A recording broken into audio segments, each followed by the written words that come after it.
ഷൈൻ ടോം ചാക്കോയൊക്കെ കേരളം ആരാണ് ഭരിക്കുന്നതെന്ന് മനസ്സിലാക്കി കളിക്കുന്നത് നല്ലതായിരിക്കും. അതൊരു ഉദാഹരണം, പണ്ടെല്ലാം ഈ സെലിബ്രിറ്റി സ്റ്റാറ്റസും ഒരു സിനിമയുടെ ഫാൻസ് അസോസിയേഷൻ്റെ ഒരു മറവുമുണ്ടെങ്കിൽ ആ ഗ്യാരണ്ടിയിൽ എന്ത് ക്രിമിനൽ കുറ്റം ചെയ്താലും ഉള്ളിൽ പോകില്ല, ജയിലിൽ പോകില്ല എന്നൊരു ധൈര്യം ഉണ്ടായിരുന്നു. ആ ധൈര്യമെല്ലാം കഴിഞ്ഞുപോയ കാര്യം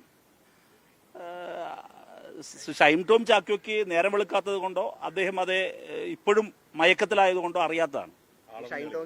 അതുകൊണ്ട് കേരളത്തിൽ ഞാൻ പറയട്ടെ, കേരളത്തിൽ ആ കാലം കഴിഞ്ഞുപോയി. ഷൈൻ ടോം ചാക്കോയൊക്കെ കേരളം ആരാണ് ഭരിക്കുന്നതെന്ന് മനസ്സിലാക്കി കളിക്കുന്നത് നല്ലതായിരിക്കും.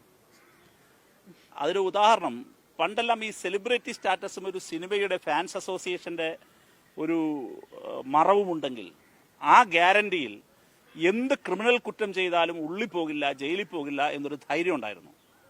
ആ ധൈര്യമെല്ലാം കഴിഞ്ഞുപോയ കാര്യം ഷൈൻ ടോം ചാക്കോയ്ക്ക് നേരം വെളുക്കാത്തത് കൊണ്ടോ അദ്ദേഹം അത് ഇപ്പോഴും മയക്കത്തിലായതുകൊണ്ടോ അറിയാത്തതാണ്. അതുകൊണ്ട് കേരളത്തിൽ ഞാൻ പറയട്ടെ, കേരളത്തിൽ ആ കാലം കഴിഞ്ഞുപോയി. ഷൈൻ ടോം ചാക്കോയൊക്കെ കേരളം ആരാണ് ഭരിക്കുന്നതെന്ന് മനസ്സിലാക്കി കളിക്കുന്നത് നല്ലതായിരിക്കും.